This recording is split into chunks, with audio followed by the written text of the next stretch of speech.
자, 김동섭의 인사이트 시작하겠습니다. 메리츠종금증권 강남금융센터 육지점 김동섭님 나오셨습니다. 안녕하세요. 네, 안녕하세요. 밤 사이에 그 브렉시트 소식 들려왔잖아요. 또 네. 김동섭께서는 또 브렉시트와 관련돼서 어떻게 생각하고 계신지 굉장히 궁금하거든요. 일단 뭐 노딜 브렉시트는 벗어난 상황이 됐죠. 이렇게 되면 일단 시장에는 악재라고 보기는 굉장히 어려운 상황입니다. EU와 영국이 결국 그 브렉시트 합의 초안을 마련했다.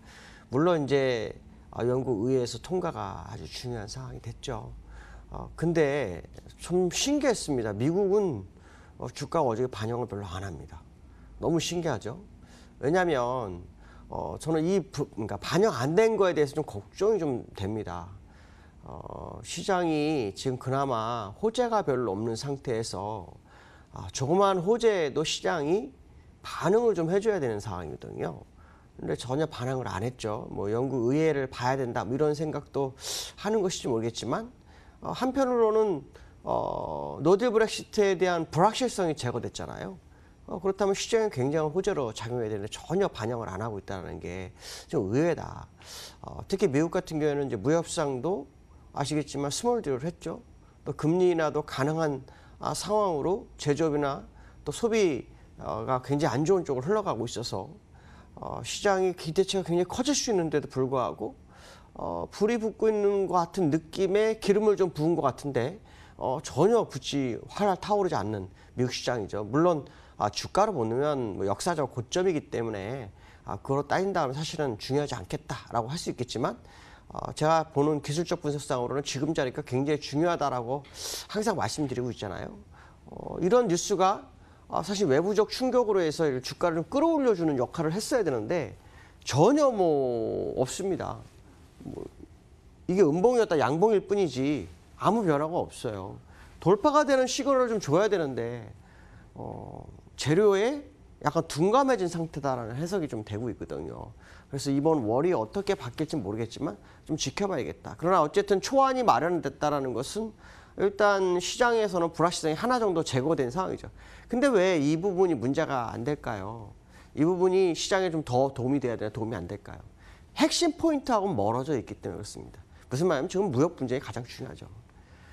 브렉시트로 인해서 유로존이 약간 흔들리시는 부분이 있지만 어쨌든 현재 당면하게 와 있는 것은 무역 협상이라든가 금리라든가 이런 쪽에 더 포인트가 맞춰져 있는 것이 아닐까.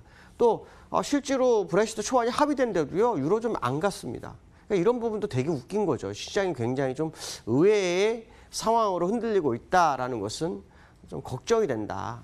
결국 지금 뭐 600억 불을 투입하고 있는 미국도 금리 인하도 시동을 걸고 있는 상황인데도 불구하고 시장이 추세들을 못 벗어나고 있다는 것은 현재 상황으로서는 뭐 앞으로 미래는 아무도 모르잖아요.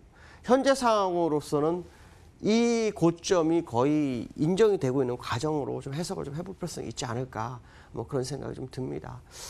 결론적으로 말씀드린다면 돌파해서 완전 양봉 하나 세울 때까지는 리스크 관리를 계속 해야 되는 게 맞다라는 생각을 저는 하고 있고요. 돌파가 된다면 그때 가서도 제 상황에 따라서 대응을 해야 되겠지만 지금 상황은 그런 상황은 아닌 것 같다라고 말씀드릴 수 있고요. 그다음에 오늘 전제 이 미국 시장부터 하고 전 세계 시장이 거의 10년 넘게 거의 12년 정도 그 사이클이 길거든요. 보통 2년 늘어났어요. 근데 이제 IMF하고 세계은행이 연차 총회를 하는데 거기서 이제 이런 얘기 하나 딱 터집니다. 지금 저금리 자체가 어쩌면 저주가 될 수도 있다라는 얘기를 합니다. 그래서 약 한 19조 달러 정도의 부실 부채가 부실 채권이 발생할 수 있다라는 얘기를 하죠.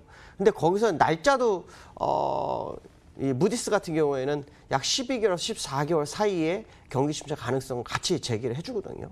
근데 이게 무슨 얘기냐면 너무 돈이 많이 풀려 있잖아요. 저 채권이라는 거 다 이제 발행해가지고 돈을 끌어들이는 거기 때문에 경기 침체가 10년 전보다 약 절반 정도까지만 침체돼도 저 정도가 된다고 합니다.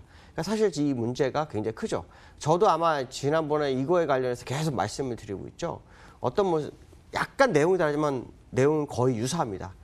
지금 현재 주가가 굉장히 높은 상태에 있죠. 거기서 금리가 제로 금리로 계속 다시 또 흘러가는 상황 속이다. 그 상황 속에서 주가가 만약에 흔들리는 침체가 와버리게 되면 시장을 방어할 능력이 없다. 그 얘기를 했죠. 근데 여기서는 약 한 절반의 침체만 있어도 19달러 정도가 없어진다. 문제는 없어지는 게 문제가 아니죠.